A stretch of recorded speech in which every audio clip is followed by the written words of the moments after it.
I learned a lot of lessons the hard way about politics. I think the starting place is not to get consumed by the politics of politics. The day-to-day, what do I need to do? What do I need to say? How do you get to this event? How do you get to that group? How do you know, the things that function every day in a politician's life. Because if you get consumed by that, you lose the reason you're doing it to start with. And as you would expect, everybody knows, this is not rocket science, everybody knows this, there are gray areas in everything, right? I mean, I believe X is true. The other side believes Y is true. We can find a middle ground somewhere in between. Well, is that really true? Or is there really no middle ground?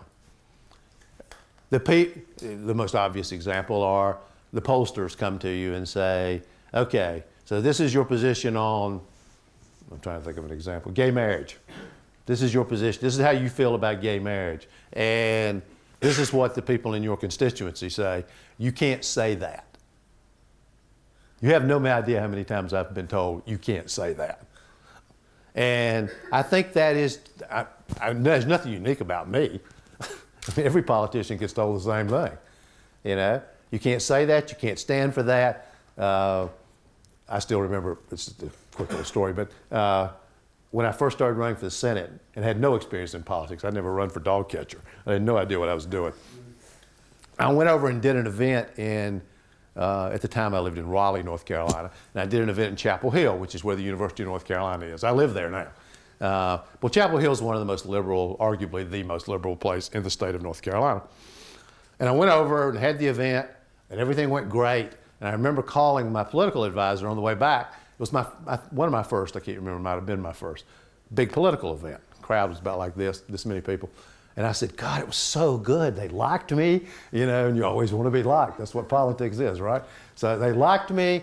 They responded well to me. And he said, I want you to listen to what I'm about to say. He said, if they love you in Chapel Hill, North Carolina, you cannot get elected.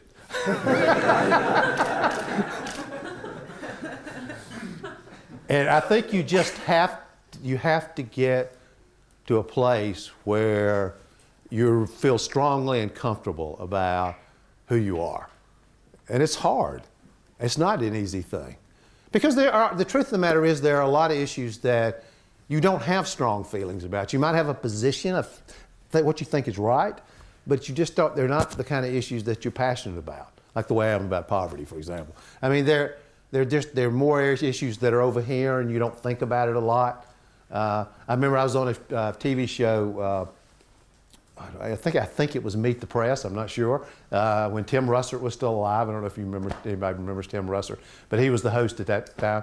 And we were near the end of the show, and he just, out of the blue, he said, well, what do you think about whether convicted felons should be able to get their right to vote back?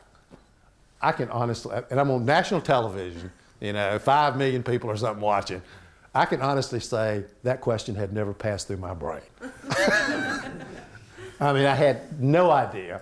And I just instinctively said, yeah, they ought to be able to earn the right to vote back. And I walked out and it was the same thing as my other one, except the other way around. You know, my guy was like, oh, I can't believe you said that. What are you doing? And I said, well, it's just what I thought. And the more I thought about it, the more I agreed with myself.